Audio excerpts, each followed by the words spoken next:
somehow it is always an effort to direct all the work as a service to the Lord. But sometimes, due to circumstances, one has to do things against this. How can we cut these works? How can we what? Cut. You mean get rid of them? Okay. Well, first of all, you have to be in the association of saintly people. If you are a servant of a materialistic person, for example, at your job, then you'll have to do so many nonsense things. How can you stop it? Because your job will require that you do these things. So this is one reason why we advise all of our students to have their own business.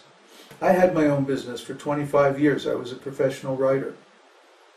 And I wrote for different companies, high-tech manuals and stuff like that. But I was always my own man. And I made my own schedule. And anytime I didn't like what was going on, I could just walk out the door.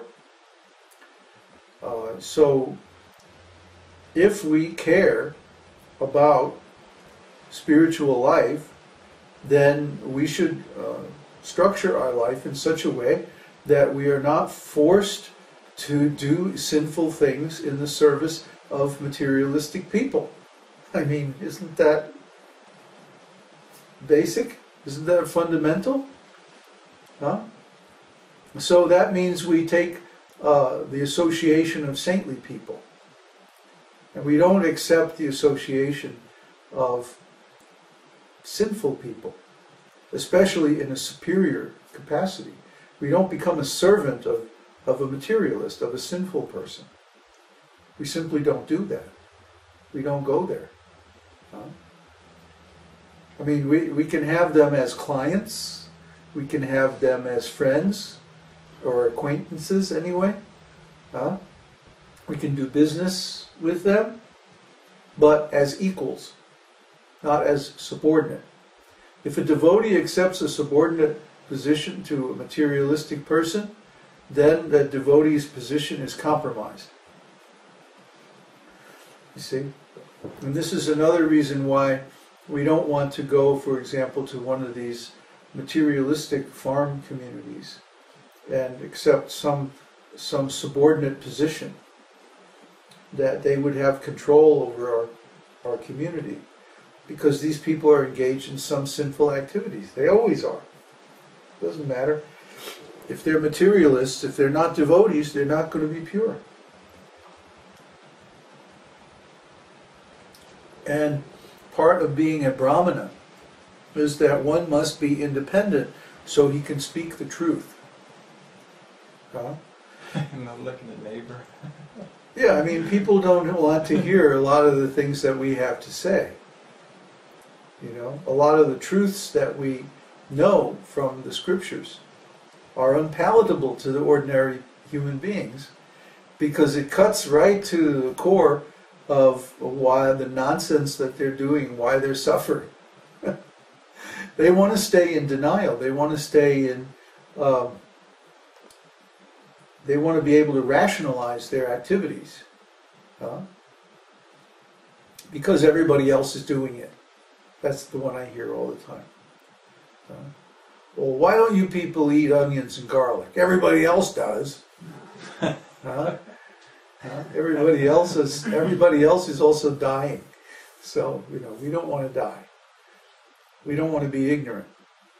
Everybody else is foolish and sinful, but we don't want to be like that. So why should we put ourselves under their power? That itself is foolish.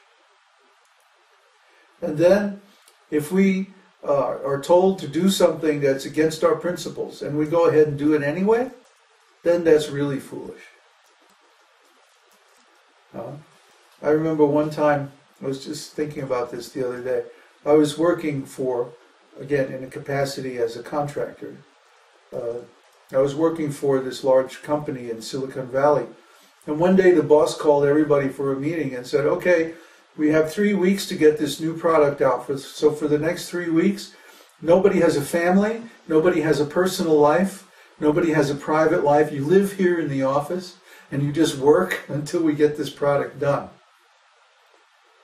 And at that point I said, this is nonsense. I don't want to work here anymore. I'm leaving. Bye. And I walked out. Because I could. You see? And it took me another, 2 or 3 weeks to get another job or whatever. In the meantime, I just chanted Hare Krishna. This is the life of a devotee. If you put yourself in a position where you have to accept a nonsense boss or nonsense activities, then you have compromised yourself. You have compromised your spiritual position. And that's not very wise. So the first thing is you must join a society of sadhus. You must associate with sadhus. Because sadhus will never tell you to do anything that's wrong or sinful or against the principles of the scripture. And we have the highest standards of any sadhus. This is our wealth. One time Prabhupada said, does a sadhu have pride? And you know how Prabhupada's mood is like, huh? And so the devotees were tripping all over themselves, trying to figure out logically how to reply to Srila Prabhupada. And they were saying, well, no, Prabhupada said, yes!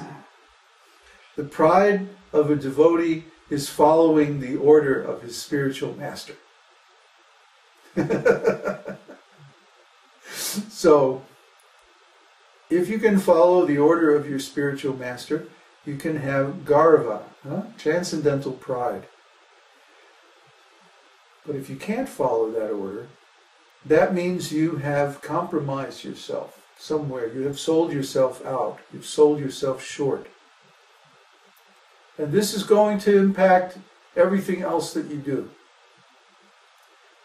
So a brahmana, first of all, has to be independent. Then he can build his life on the principles of the absolute truth and without having to compromise. This is very important.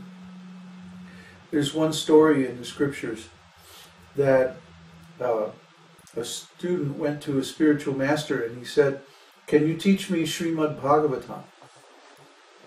And the spiritual master said, oh yes, I know Bhagavatam, I can teach you.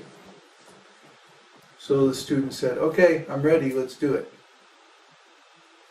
And the guy was like, well, I have to bring in the harvest, and then I am supposed to build a part of, my mother-in-law's house, and I have this and that, and maybe in 3 months I can do it. And then the student said, no, this is bogus. You're not really a brahmana, because you are dependent on some other process of economic development or family life or something like that. You're not simply, you don't have the leisure, you don't have the time available to just teach spiritual life. So I can't accept you as a bona fide guru, because you're not acting on the platform of brahmana.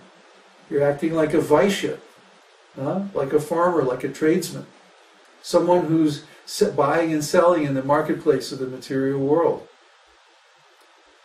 That's not acceptable. So you see, you have to be very careful what kind of association that you accept.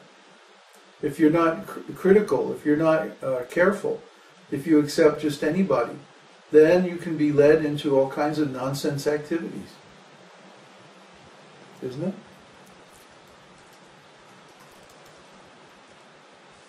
We just lost a little connection there. So, do we have another question? Yes. Okay, so from Nava Yovana.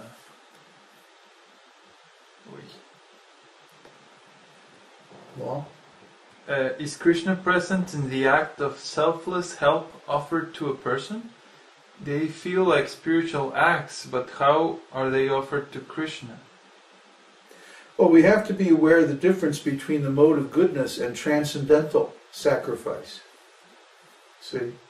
You know, the classic Boy Scout helping little old ladies across the street. This is a mode of goodness. This is very nice. But it's not transcendental. You see? In the 18th chapter, the 3 different kinds of sacrifice according to the modes of nature are given. Huh? But none of these 3 is transcendental. So transcendental sacrifice means we're offering the results of our activities to Vishnu or Krishna.